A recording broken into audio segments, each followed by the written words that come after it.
Welcome back to my YouTube channel. दोस्तों कुछ results आप लोग याद रखें तो आपको ज़्यादा फायदा करेगा। ये याद देखिए एंटायर फंक्शन क्या होता है कि कंटिन्यूसली एनालिटिक कहाँ होना चाहिए, एंटायर डोमेन सी पे होना चाहिए, ठीक है ना। तो इसको ज़्यादा हम वो नहीं करते। देखिए एंटायर फंक्शन का डोमेन दोस्तों क्या होता है, सी हो जाता है। और लेकिन रेंज ऑफ एंटायर फंक्शंस ये कुछ भी हो सकता है ना, सी भी हो सकता है, सी में से सिंगलटन ए भी जा सकता है, दो भी जा सकता है। तो ये थोड़ा आप लोग अच्छे से देख लीजिए। देखिए पिकार्ड थ्योरम ने क्या बोला था कि every non constant entire function can omit at most 2 points from its range space. इसको याद रखिएगा। क्या बोला था कि एंटायर फंक्शन पिकार्ड ने बोला कि entire non constant entire function can omit at most 1 values from its range space. कहता है कि ज़्यादा से ज़्यादा नॉन कांस्टेंट एंटायर फंक्शन अपने रेंज से एक है ना, ज़्यादा से ज़्यादा एक वैल्यू को ओमिट कर सकता है। लेकिन याद रखना है आपको दोस्तों, अगर कोई एंटायर फंक्शन एक से ज़्यादा वैल्यू, दो या दो से अधिक वैल्यू को अगर रिमूव करता है, ओमिट करता है, तो दोस्तों वो क्या रह जाएगा, कांस्टेंट रह जाएगा। ये याद रखना है। और इसी में देखिए एक और दोस्तों था मेरोमॉर्फिक फंक्शन। क्या करता है, non constant meromorphic function can omit at most 2 points from its range space. अगर वो दो को तो रिमूव करेगा तो पता है नॉन कांस्टेंट बनना है, लेकिन 3 या 3 से ज़्यादा को अगर रिमूव करता है दोस्तों तो वो क्या हो जाता है, कांस्टेंट बन जाता है। तो इसमें याद रख लीजिएगा, एंटायर फंक्शन 2 या 2 से अधिक को रिमूव करेगा तो कांस्टेंट बनेगा, मेरोमॉर्फिक फंक्शन 3 या 3 से ज़्यादा को ओमिट करेगा तो कांस्टेंट बनेगा। देखिए लिवोलिज थ्योरम क्या बोलता है, इतना देखिए ताम झाम में मत पढ़िए, आराम से एकदम सिंपल सा याद करना है कि entire bounded function is constant, ठीक है ना। देखिए इस टाइप का जो भी रहेगा, greater equals to, lesser equals to, equality, distinct, सब कांस्टेंट होगा दोस्तों, सब कांस्टेंट होगा, ठीक है ना।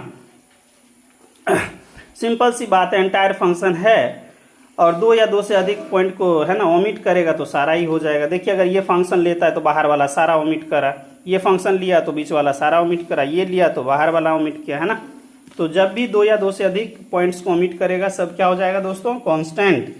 ओके दोस्तों ये थोड़ा सा देख लीजिए, एक्सटेंशन ऑफ द लिवोलिज थ्योरम, ये बहुत अच्छा रिजल्ट है।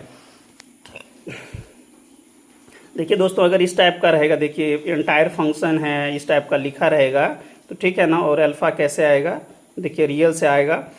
तो एफ ऑफ जेड जो बनेगा दोस्तों, ये क्या बनेगा, पॉलिनोमियल बनेगा। और किस डिग्री का बनेगा, ये अल्फा का देखिए बॉक्स फंक्शन दिया गया, इसमें काफ़ी ज़्यादा इंपॉर्टेंट है।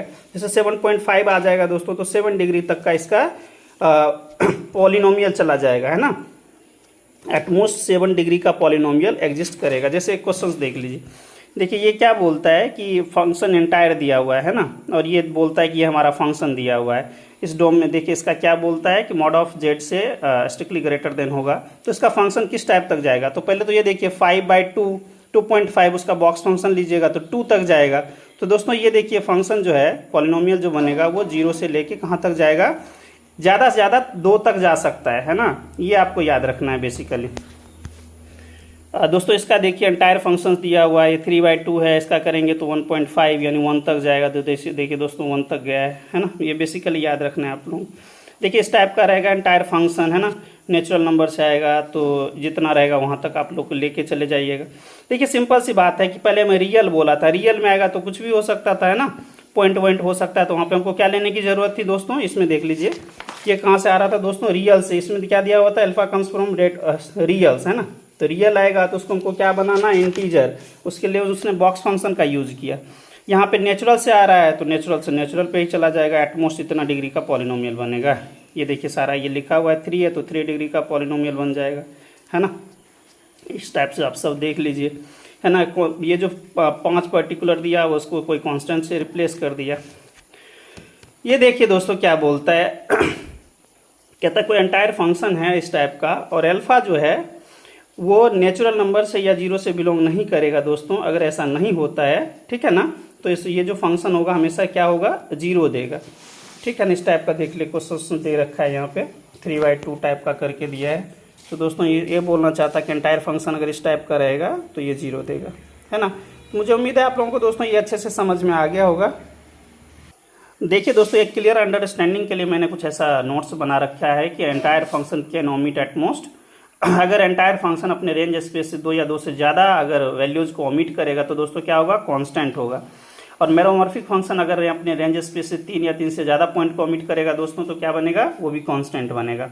फिर आगे देखिए मैंने लिखा है entire bounded function is constant क्या था, लेबोलिज बोला था।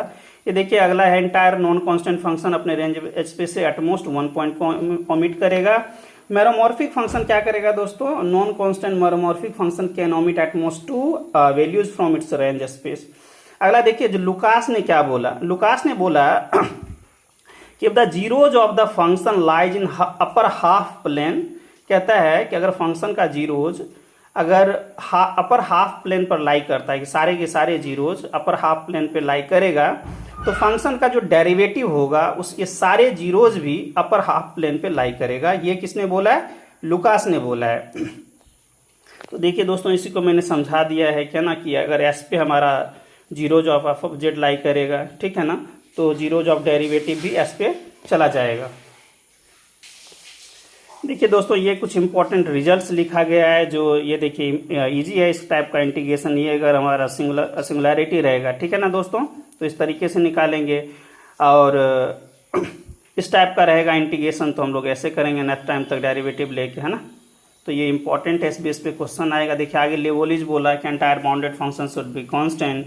रेजिड्यू ऑफ द पोल कैसे निकालते हैं, residue of the pole of order n कैसे निकालते हैं, ये मैंने आपको लास्ट लेक्चर में ही डिस्कस करा था। ये देखिए अगला रिजल्ट है, अगर एंटायर फंक्शन है और F of Z by Z का मॉडुलस अगर 0 हो जाता है तो दोस्तों ये फंक्शन कैसा होगा, कांस्टेंट हो जाएगा। नीचे में देखिए Z to the power n type का होगा तो ये पॉलिनोमियल बनेगा एटमोस्ट n डिग्री का, सॉरी n-1 डिग्री का। और दोस्तों यहाँ पे एक बात और याद रखिएगा कि कोई मेरोमॉर्फिक फंक्शन है और there exist at least one n belongs to positive integer m और r ग्रेटर देन 0 होगा और इस टाइप का फंक्शन रहेगा तो दोस्तों ये कैसा फंक्शंस बनता है, रैशनल फंक्शंस बनता है। देखिए दोस्तों ओपन मैपिंग थ्योरम ने क्या बोला कि non constant analytic function on a connected domain maps open set to open set. Simple सी बात क्या याद रखना है कि ओपन सेट को ओपन सेट ले जाने वाला कौन है, ओपन मैपिंग, ठीक है ना। और ये कौन सा फंक्शन किस टाइप का रहेगा, नॉन कांस्टेंट एनालिटिक फंक्शन, है ना। और डोमेन कैसा रहेगा, कनेक्टेड, और क्या करेगा, ओपन मैप को ओपन मैप पे लेके जाएगा। लेकिन इसका कन्वर्स थोड़ा समझिए, तो अगर negation of Q implies negation of P वाली बातें मैं समझा रहा हूं कि अगर ओपन सेट को ओपन सेट पे नहीं लेके जाता है तो दोस्तों ये याद रखना है कि ये जो एनालिटिक फंक्शन अब कांस्टेंट ही रहेगा, कोई नॉन कांस्टेंट नहीं हो सकता।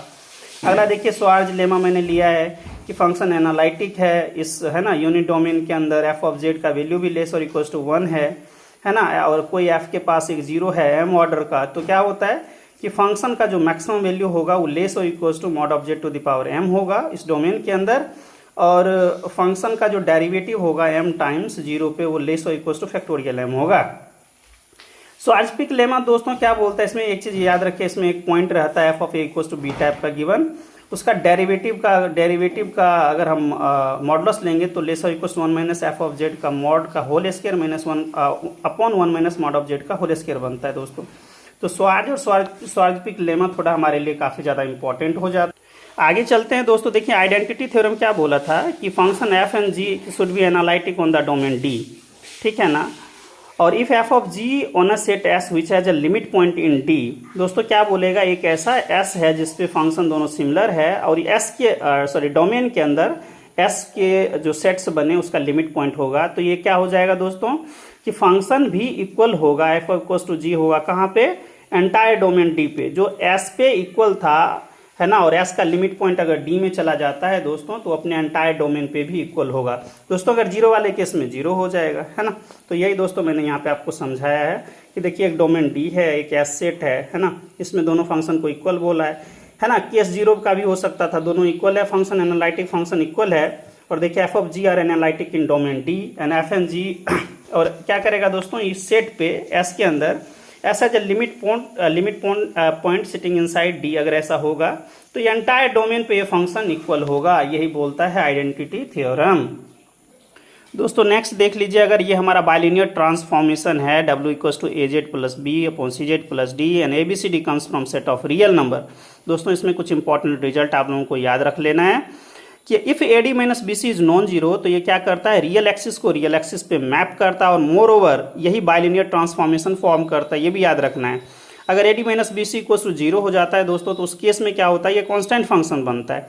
सेकेंड केस देखिए, if A D minus B C is strictly greater than zero, तो दोस्तों ये क्या करेगा, अपर हाफ को अपर हाफ पे ले जाएगा, यानी एच प्लस को एच प्लस पे लेके जाएगा, और लोअर हाफ को लोअर हाफ पे लेके जाता है, एच माइनस को एच माइनस पे लेके जाता है। ये याद रखना है आपको, बहुत ज़्यादा इंपॉर्टेंट है, 4 टाइम्स आ रखा है ये क्वेश्चन।